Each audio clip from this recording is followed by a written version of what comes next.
There, good morning. So that should not be on mute anymore. That button is so easy to hit. Anyway, good morning, and today we are discussing core work. So your abs, obliques, transverse abdominals, that kind of stuff, all the stuff that comes with the really main movement center of our bodies. Because like anytime you move, whether you're not even moving, but like sitting or standing or walking, your core strength, your core is what's activating to help move those limbs. So another thing to note is that I'm going to be doing these videos at different times this week just because my schedule is a little bit up and down. So I'll always let you know though what time that I'm doing this ahead of time. So last night I posted that I'll be live here 8 a.m. Pacific time. So just look at what that is in your time zone. All right, so we're talking about core and when to add that to our yoga practice. And in sequencing, really, and I said this in the lesson guide too, is that you can add core work in pretty much anywhere in your class, interspersed wherever. I've been to classes where the first thing that people do are like crunches and things, and they did a very core heavy class, and that was kind of their thing, is they did a lot of ab type stuff, and that creates a really strong, intense, and heated class. And then there are some where, and I've even taught ones like this, where I don't actually add additional core work, because throughout the class you should be engaging the entire time. There's no reason to add additional core work, but sometimes people like that extra burn. So really it's up to you. It is good to break up your standing sequences. This is what I typically do if I want to add additional core work. To break up the standing sequences is to add a couple core exercises in between the standing sequences. So maybe in between my 5-pose lunge, crescent lunge series, I add some forearm plank work, and then we get into our warrior lunge series or something like that. And that's a nice little way to intersperse it in the middle of your class when you're still looking to build up that heat and create more warmth for your body as you continue on to your peak pose. Okay, so I'm going to show you a few exercises that you could do and add to your class. Remember, you can do these in the beginning, the end, or really wherever, and it's all optional. So core work is really up to you. Well, first let's talk about the bandhas. So I mentioned the bandhas in our lesson today, and that is traditional to yoga is the lock. It's a lock. Essentially, it's a lock. So root lock, where you're pulling up and in your abs, where you're not like squeezing really hard, but there's this nice like pull and engagement, like you're zippering up your abs and you're just like lifted. And then the last one, the chin lock, which we don't do a whole lot except probably in this seated pose, where you're like pressing and then you pull your chin back a little bit, but really focusing on the root lock or your pelvic floor lifting up, the Mula Bandha, and then Uddiyana Bandha, your abs or core, just always engaging this area of your body to like keep it lifted and that kind of thing. And you feel free to look into those a little bit more. There's some interesting knowledge and interesting facts around the bandhas that you can feel free to look up. But ideally throughout your whole class, you should be root lock lifted, abs in the whole time. But that's really hard to do. So sometimes it's nice just to get additional core work. I'm going to bring this over here. Okay, so, oh hi. Some additional core work you could do. There's a couple poses that are probably the most, okay, go away. Probably the most common, and one of those is boat pose. So you come to seated, however you want to sit down. You can start with the knees bent. Go away. Toes out in front of you, and then lean back to about 45 degrees. And so, this is a good place to stay right here. If you have any lower back stuff going on, you can bring your elbows to the floor. And this is a modification of boat pose. So start here with the hands behind the legs, give you a little bit of a lift. Avoid rounding the back because we want to lift through the chest, like someone's pulling a string on your heart forward, lean back, and then as that gets simpler, we get into getting into the boat pose itself. Lift the legs parallel to the floor. Still okay, reach the hands forward, parallel to the floor. And again, this is oftentimes where I'll stay in boat pose. Next option, of course, is to straighten the legs. Say lift, and this is a hard one. It's tough on the hip flexors. It's good for you. It's not hard on your body. It's just really challenging. So with this, we can stay holding and then rest and then do it again. So you can hold the pose just like we do in yoga practice, or we can add little elements to it. So if you're like, I want to do additional core exercises for my class or for just because it's, it's nice to move. So in boat pose, a couple things you could do is, one is called boat to canoe. We lift high, then hover above the ground. Lift, hover, exhale, inhale, lift, and do that as many times as you want. Try 5, 6, 10. You can even try holding that hover, holding the canoe pose. Notice my shoulders are not down. It's really just this part, my low back and butt on the floor. And we lift back up. So that's a little lift and lower. Another thing we could do in boat pose, really gonna make me work my abs here. We can add twist. Take your hands together, twist to one side. Lift, twist to the other side. So we have a little twist going on.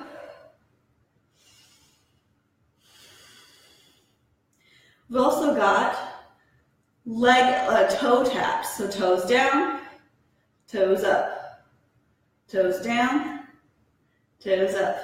You can go one toe, half boat, lift, other toes, half boat, lift, and that's another thing we can get into, half boat, stay right here, it's not any easier. Half boat the other side, hold for a few breaths, and come out of it. Whew. So the last thing I'm going to show you is, for boat pose, is common in Ashtanga class. You'll see this in boat pose. When you get into boat pose, about the middle of class, you do boat hold for 5 breaths, cross your legs, hug them in, and then pick yourself up, coming back down. So adding little pickups, you can even keep the toes down. Again, you can hold for a few breaths wherever. So boat pose is a good one because that works hip flexors, it works your abs, it works your postural muscles, drawing the shoulders back, keeping that chest lifted. And it does help too if you're a teacher or if you have a teacher that can just take their hand right on your back and just give you a little lift, and you're like, whoa, okay. So boat pose is a great core exercise. It's front of your abs. Of course, if you're twisting, you're getting to the obliques. Now let's talk about what I think would be the best core exercise or core strengthening pose is plank pose or forearm plank pose. Because not only is it hitting your abs, but you're also getting shoulder stabilizing, you're engaging pretty much your entire body, but it really does work all around. So today I'm not going to talk about crunches or anything like that, not any of those exercises you'll see in fitness classes. Instead, what's unique to yoga. So with plank pose, we've been here before, hands under shoulders, knees under hips, step your feet straight back. And instead of getting, here or here, press into the hands, lift the back, shift high on the toes. We got high plank. So regular plank is on your hands. You can get into side plank. Oops, got my hair everywhere. Side plank, take one hand right under the nose, underneath the middle of your body, and pivot to side plank. You can stack the feet to the feet or take that bottom knee down. Side plank is a good one. One thing we want to avoid here is collapsing. So you want to press and lift the hips, almost like you are creating more of an arch shape or an arc shape. And you're going to switch to the other side. Back to plank, hand right in the middle, and then we pivot to the other side. Ooh. Hand can be straight up, extended on your hip. You can do some different foot variations. So that's with side plank. You'll notice your hand is in front of the shoulder a little bit. So we're not directly stacked, shoulder under wrist. This is slightly different than most poses. If your knee's down, you can stack it. But if you're in regular side plank, you actually are pressing this way. And you need to press away from your body, under your feet. So your hand is a little more forward in front of the shoulder. Okay, with plank pose, there's also forearm plank. And you're in plank pose a lot throughout throughout the class as you're doing sun salutations. But forearm plank, a little bit more active. So a little bit more of like meant to be core work. So you take your elbows shoulder distance, just like a chaturanga, shoulder distance. If you want to check the distance, is grab your elbows here and then open up, and that's going to be your distance. And you're taking the shoulders, elbows right underneath the shoulders, feet step back. What tends to happen is we do this. We shift our shoulders over behind the elbows. Instead, take it forward so your nose is over your thumbs, palms down. So we're not here because that creates that. If our hands are together, our elbows are going to easily widen. So we want to keep them out in front of us. Then we can do different things from here. Leg lifts. You can hold there. You can do a leg lift with a knee to elbow. Hold there. What else can we do? Dolphin pose. So this one you would actually, it's like down dog, except on your forearms. So you would actually press your chest back, walk the feet in, and lift your hips. You can go dolphin to plank pose, back and forth, shift, press back, dolphin push-ups, these are called.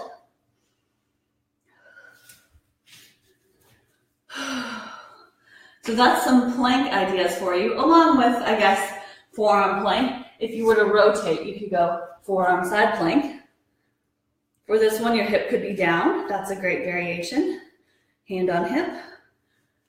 And you're still working to press, lift that upper body, lift the core, lift the abs. You know, you can do little lifts, dips. Oh, that's tough stuff. All right, so there's an idea for you. See, I'm already getting a good workout just by demoing some of this stuff.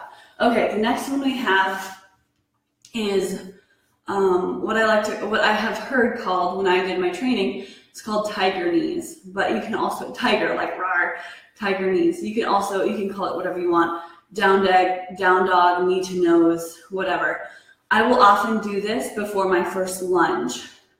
So, hi. So before my first lunge, or after sun salutations, or maybe right before sun salutation B, we get into downward facing dog. So we went through sun salutation, lift a leg, flex the foot, hips neutral, and we go knee to nose. Shift forward.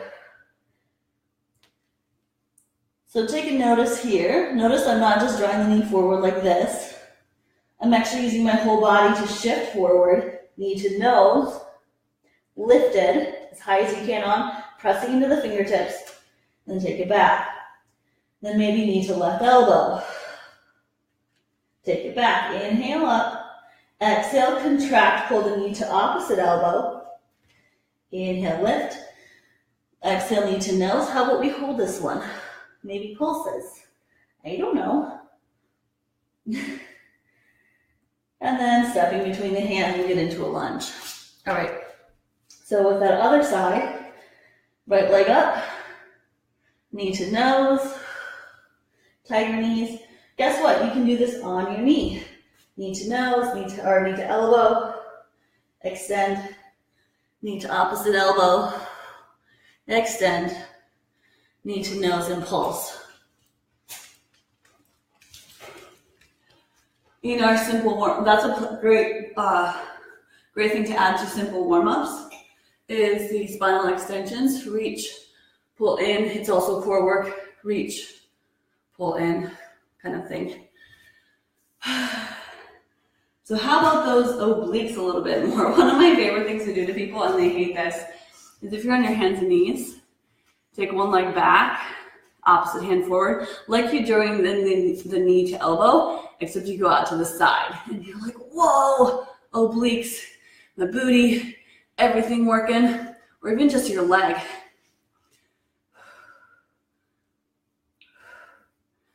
So there's those type of things. If you take any other classes like bar classes or Pilates, you get a lot of ideas there. So for some reason, if in yoga you want to add little leg lifts, pulses, that kind of thing, that's more bar centered, like ballet bar. I taught some of those classes. Do we have any other ideas for core work? I guess we got boat poses, plank poses, tiger knees. Let's see. Another thing, here's one that I'm going to give you an extra one. It's called ab vac or ab vacuum. And it's one of the best core exercises you can do for your body. It's like better for engagement and pulling everything in than anything else. So you can do it seated. Basically, you're creating a vacuum within your body. Go away, I gotta demo this. By the way, this is Cobra. She gets into my videos sometimes. So ab vac. So you want to create a vacuum and release all of your air out of your body. So you can open the arms, so start, take a deep breath in, a big chest breath if you want. And then exhale every ounce of air out as you pull everything in. Keep going until you can't go anymore.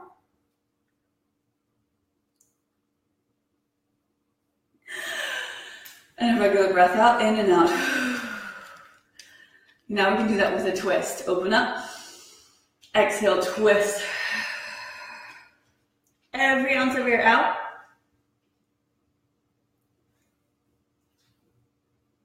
Then inhale, let it go. One more time. Open. Exhale, twist and squeeze.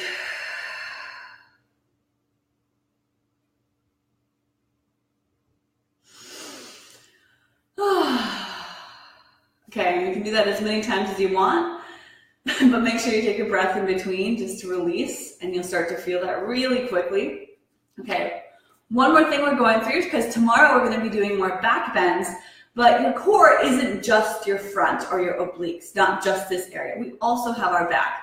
So as a exercise, strengthening, I will show you a little back extension, although tomorrow we'll be getting more into back strengthening and back bending. So a nice way, if you're just looking for back strength, is to be right here and do some lifts. So this is a little back extension, cobra pose, or you can take the hands back, locust pose, or Superman, whatever you want to call it, up and down, or even just holding. Keep the legs together. Of course, if your back feels fine, there's no injuries there, you can separate the feet a little bit and stay lifted. So this is getting into the squeezing of the lower back muscles and the back. So it's going to really help you to balance out your core work you just did. We'll get into back bends. And so if we are doing a back bend heavy class, you will definitely want to heat your core a lot. So if your focus is on a back bend, make sure your abs are nice and tight so we can stay safe in those back bends. And I'll go through that tomorrow. Okay, hope you got some ideas to sprinkle some core work into your practice. You'll notice right away that, you just feel good after you're like, oh yeah, my abs. Okay, your posture's taller. You can feel your body. So it's just kind of nice to add a few poses into your practice. So keep working up to standing poses, adding some core work, and tomorrow we'll get into back bends. By the end of this week, we'll have done 9 of the 12 sequencing lessons, and then we'll get into theming and actually laying out and writing out the classes. All right, that's about long enough for now, and I hope you enjoyed, and of course, ask any questions. And yes, that was Cobra. Hi, Kayla. Yeah, ask any questions, have any comments. I'd love to see your progress and what you're doing so far. I know it seems pretty simple, but that's kind of the point of this, is that it's simple sequencing, so we don't have to get too caught up in all the crazy creative stuff, and we just do it. Just get on our mats and do it. And so I can't wait to see you next time. See you tomorrow, and I'm not sure what time yet. Probably early in the morning again, just because got a busy day and I'm subbing a bunch of classes. Oh wait, no, Thursday, tomorrow? Tomorrow will probably be regular time at noon. Friday will be early. So we have 2 more lessons this week. So get those abs working today, and I'll catch you next time.